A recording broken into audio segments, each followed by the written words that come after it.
മോനുവിന് കൊടുക്കാൻ വേണ്ടിയിട്ട് ആടിൻ്റെ ബ്രെയിൻ വാങ്ങിയിട്ടുണ്ടായിരുന്നു. അപ്പോൾ അത് നന്നായിട്ടൊന്ന് ഫ്രൈ ആക്കിയിട്ട് മോനുവിന് കൊടുക്കാമെന്ന് വിചാരിച്ചു. സുന്നത്തൊക്കെ ചെയ്ത് കിടക്കുന്ന കുട്ടികൾക്ക് നമുക്ക് പ്രസവരക്ഷ ചെയ്യുന്നത് പോലെ തന്നെ അവർക്ക് കൊടുക്കുന്നതാണ് കേട്ടോ ആടിൻ്റെ എല്ലാ ഭാഗങ്ങളും. അപ്പോൾ ഇന്ന് ആദ്യമായിട്ട് കൊടുക്കുന്നത് അതിൻ്റെ ബ്രെയിനാണ്. ബ്രെയിൻ നന്നായി കഴുകി വൃത്തിയാക്കിയെടുക്കുക. അതിൻ്റെ മേലെയുള്ള നാര് പോലെയുള്ളൊരു പാടയുണ്ട്, അതൊന്ന് മാറ്റിയെടുക്കുക. കഴുകി വൃത്തിയാക്കിയ ബ്രെയിനിലേക്ക് കുരുമുളക് പൊടി, മഞ്ഞൾപ്പൊടി, ഒരല്പം മല്ലിപ്പൊടി, ചെറിയ ഉള്ളി അരിഞ്ഞത്, കറിവേപ്പില, ഉപ്പ് ഇത്രയും ഇട്ട് നന്നായി ഒന്ന് തിരുമ്മി യോജിപ്പിച്ച് നമുക്ക് അല്പം വെള്ളമൊഴിച്ച് ഗ്യാസിലേക്ക് വെക്കാം. വേഗം വെന്ത് കിട്ടും. ബ്രെയിനിനധികം വേഗമൊന്നുമില്ലല്ലോ.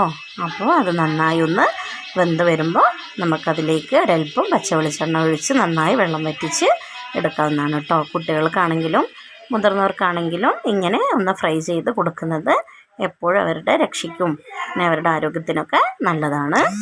എല്ലാവരും ഒന്ന് ചെയ്ത് നോക്കണം കേട്ടോ.